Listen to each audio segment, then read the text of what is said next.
Hello everyone, welcome to the next episode. In the last episode, we took part in the Festival of Mass.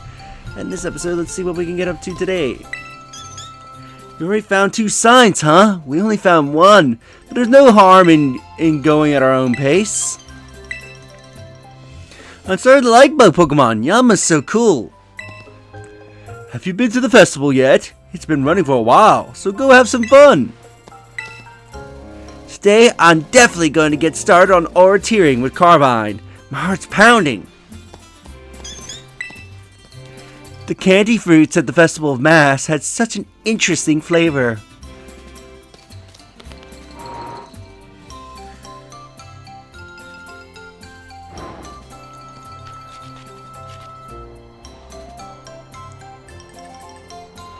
There you are, Feridion.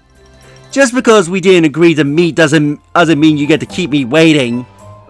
So, yeah, you see, I wanted to talk to you a bit. You haven't told anyone about, the thing that happened yesterday, right? Hey, what thing? No, I haven't. You better not be lying! If I find out you blab, I'm gonna make you swallow a coughing whole! I know a few people who would absolutely love to see that. Just saying. You still have that thing we picked up at the stairs, right? My grandpa knows a lot about village history. We should go and talk to him about what happened yesterday. You know where my house is, right? See you there. Don't keep me waiting. Let's show Grandpa the thing we found.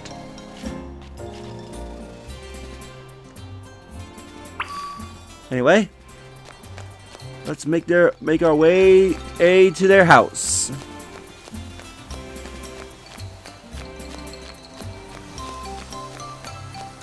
Let's see what secrets this mass holds. Holds at Curate and Carbine's house. Let's show Grandpa the thing we found. Good morning to you, Feridion. Hey, Feridion. Good morning. Tch, he's awake, huh? Wanna go see the last signboard? Kiki, go find somewhere else to be.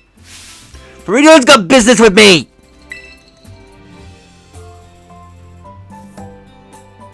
Seriously?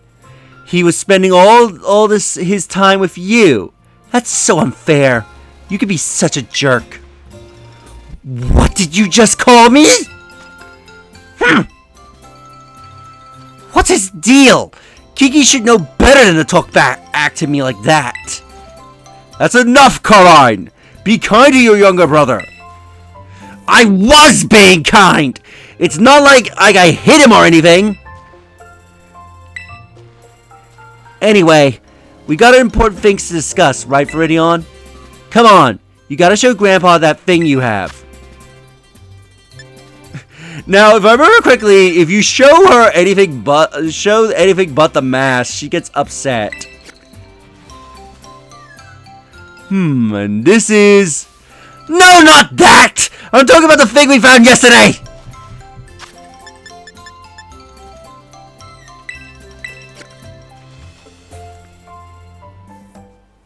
Could this be? This mass! It belongs to that poor ogre! Where did you find this? We bumped into it. The ogre, I mean. Yesterday, at the Festival of Mass. I tried talking to it all nice and everything, but it dropped the mass, and yeah. I never would have thought the ogre would still be gracing our festival with its presence. Huh? What do you mean, still? I thought the ogre was a scoundrel that attacked the village. I suppose it's time I told you, Carbine. You see, the truth of what happened with that ogre is the other way around. The other way around? What do you mean? You should hear this too, Feridion.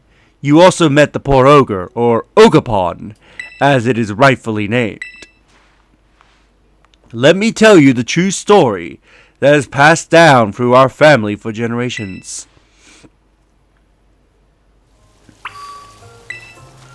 The ogre is called Ogerpon, and the real story the other way around? What does that even mean? Come on, we need to hear this. This is going to be a bit of a long story to tell. Is that alright?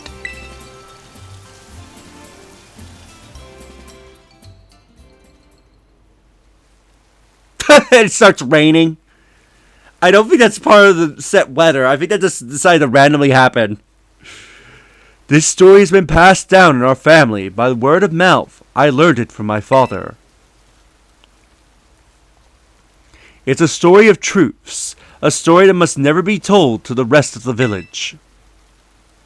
You must never speak of it to others. Okay.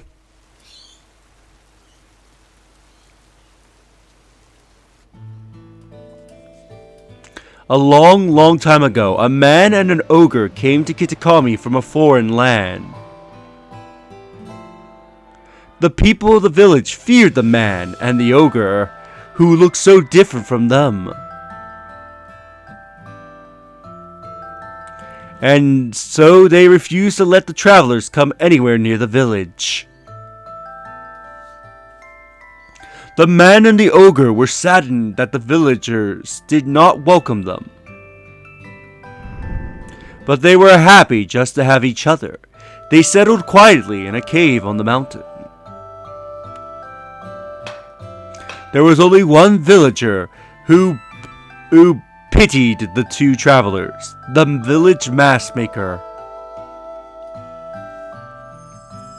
He made several masks for the man and the ogre. The masks were brilliant works, adorned with gems that the man bought from somewhere far away. By wearing these masks, travelers could hide their true faces and mingle with the villagers. The man and the ogre were overjoyed. They thanked the mask maker for his kindness. Wearing the mask, the man and the ogre started secretly joining the village festival. The mysterious pair soon became the talk of the village because of their brilliant masks. In fact, rumors about them quickly spread far and wide, even to distant lands. But rumors of exquisite shining masks attract more than just innocent curiosity. A group of greedy Pokémon soon made their way to the land of Kitakami. These Pokémon sneaked into the cave in which the man and the ogre lived, and tried to make off with the masks, which were carefully stowed away. The man happened to be there. He managed to hold on to one of the masks, but he was not strong enough to protect all of them.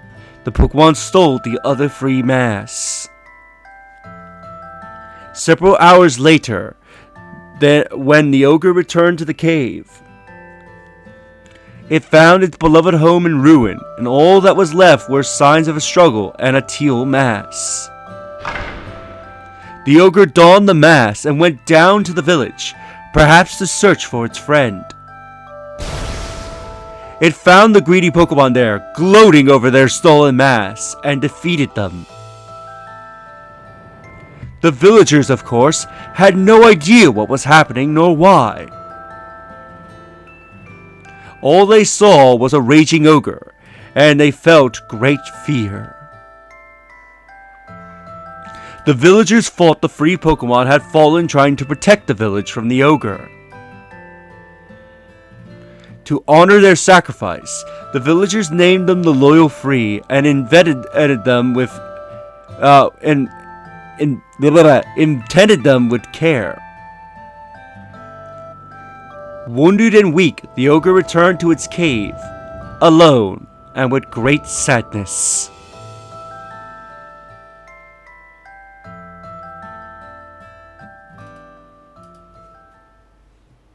That's terrible! Ogerpon didn't deserve that! And the loyal free, they are the worst!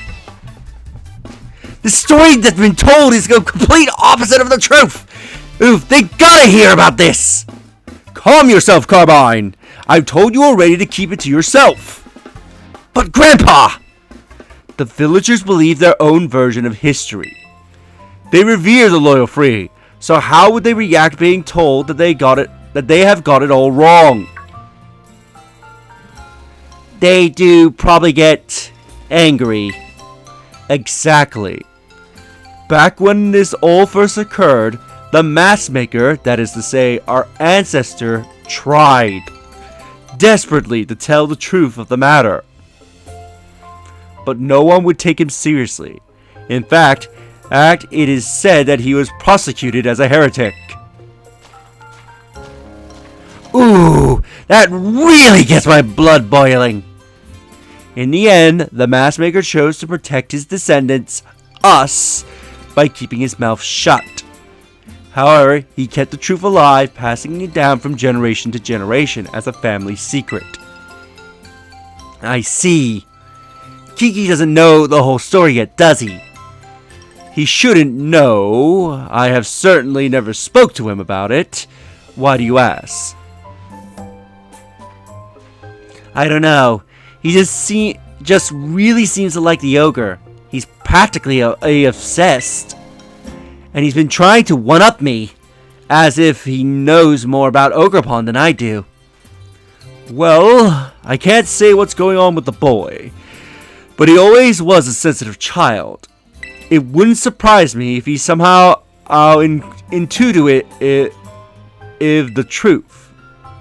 I promise to tell Kieran the whole story when the time is right. Until then, take care not to breathe a word of the truth to anyone. Okay, Grandpa. Now I really can't tell Kiki we met the ogre. About the mask you showed me. I've noticed the jewel on his forehead was chipped. I might be able to fix it. Would you mind leaving the mask with me for a little while? Huh.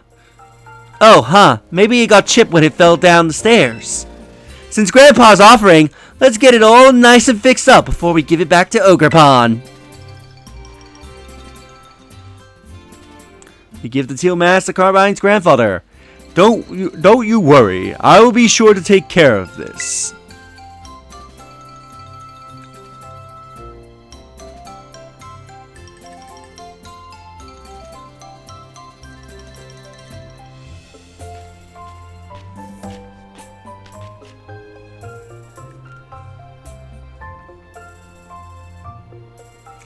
I want to see Ogerpon again, but getting its mask fixed will have to come first. For now, we should carry on with the orienteering before Kiki gets suspicious. I bet we'll find Kiki just killing time somewhere in town.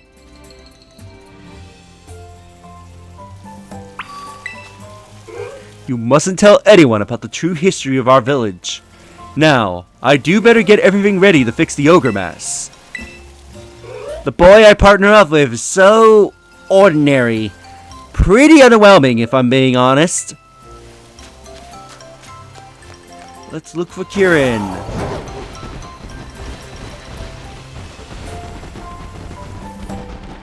There he is at the shop.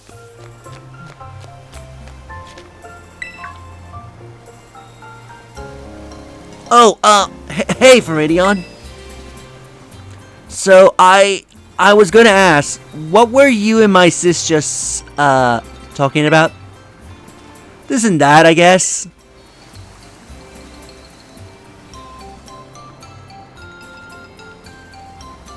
Oh, I see. So, about those signs, the last one's a bit of a hike away. It's in the Paradise Barrens, on the other side of the Oni Mountain. We will need to head over the mountain and down towards northwest. You go on ahead. I will catch up.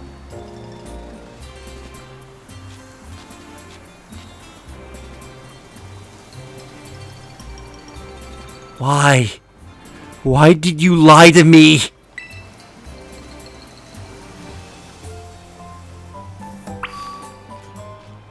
And with that, we will end the episode here. So in the next episode, we will start making our way to that signboard.